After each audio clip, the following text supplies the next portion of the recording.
Hello, it's Philip Taylor speaking from Richmond Green Chambers in London, and today I'm looking at a book which has come to us from Cambridge University Press. It's an important work on freedom, and which is of course a very big issue at the moment, and I'm recording this at the beginning of 2019. The title of the book is called Religious Freedom, LGBT Rights and the Prospects for Common Ground, and it's been edited by William N. Eskridge Jr. and Robin Fretwell Wilson, and obviously has a number of contributors who have put their views forward. I've given it a review title, an important statement on freedoms for 2019 and beyond, because I think that's what it is, and it's certainly, I think, a very useful book from Cambridge University Press at a time when we're going through quite substantial change, and therefore I think it's a very topical book. Let's have a look at it first of all.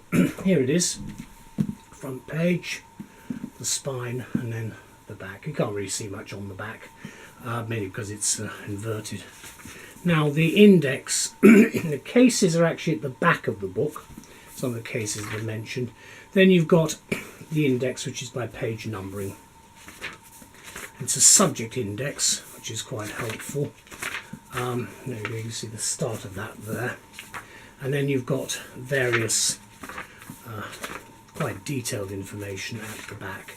You can see they get an appendix of laws. Now what we've got here, the book itself, I'll go to the front first of all. It's quite a heavy book. It runs to 500 odd pages. That's the actual front page there. And you've also got a basic blurb, some of which I've borrowed and quoted from in the review. And you've then got a nice dedication, which I always like to show. A lot of people put a lot of hard work into these reviews. I only review books which are good books. I don't review books that are not good. I don't want to hurt the editors and the authors. There's the content section. You can see the name of the contributor under each chapter heading. You can see how it's run there. And then actual information about the contributors running through. A lot of people involved in this book, as you can see from all of the information that's been provided. As I say, I cannot mention all of the people who are actually contributing to this work, but you get some idea. Then there's an acknowledgement section, and then we go into the work itself, and there's an introduction. Excuse me. The introduction, I think, is very important to read, because that will set the scene for you as to what this book is about. The title obviously may put one or two people off, dealing as it does with issues which are of some controversy, but this is a book in my view, from a point of jurisprudence, which I believe is quite an important book, because it's looking at the philosophy of law and the problems we have with the hard cases at the moment. This is what I say anyway, and it's taken partly from the information in the main blurb. For some professionals and advisors, of course, this area of freedom remains both difficult and controversial, and certainly a difficult area of work, because the right to freedom of expression and basic concepts of freedom are very much tied up, of course, with the concept of democracy, of which half the globe at least, in fact more than that, does not have. Now this book has been published by Cambridge University Press, and the editors are William N. Eskridge Jr.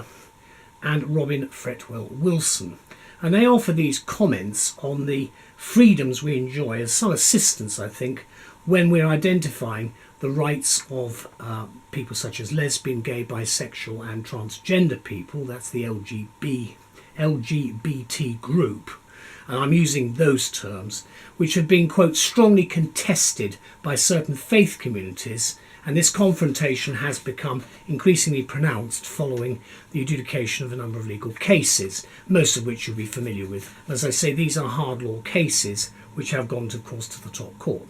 Thus we have the continuation of a main area of hard cases arising from legal decision making, which has hit the headlines in recent years. The two writers continue their theme, observing that the strident arguments of both sides enter a heated political arena, exactly so, and at a time of some retrenchment, in my view, of issues of freedom in the eyes of some observers. And of course such issues bring forward the deeply contested question of whether there is any possibility of both communities' contested positions being reconciled under the same law. And that, of course, is Protestant versus Catholic arguments, mainly in Northern Ireland and the Bacon case. What the publisher CUP offers here is a work which brings together what they usefully describe as impactful voices from the faith, LGBT advocacy, legal and academic communities from, and it covers a range, the Human Rights Campaign and ACLU to the National Association of Evangelicals and Catholic and LDS churches, in other words, the main religious groupings.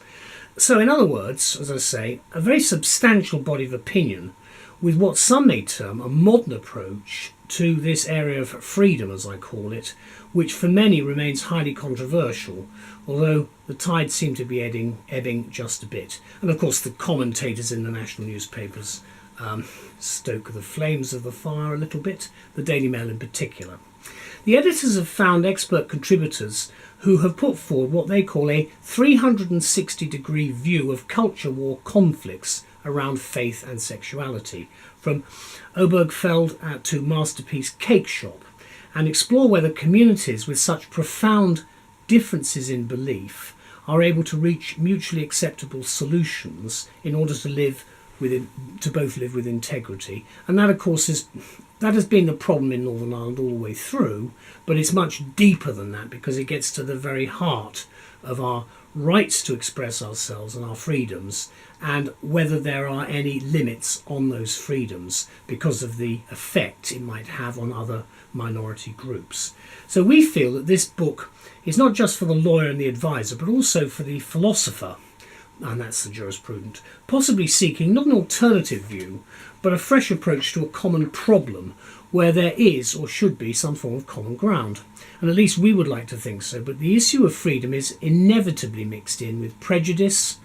But we think, of course, that the prospects for common ground remain strong at the end of the second decade of this 21st century. So thank you very much, CUP, for this most interesting new work on freedom at a time of continued change and modernisation. And I've used the word, you notice, freedom all the way through. I haven't wanted to expound it as a human right or anything like that.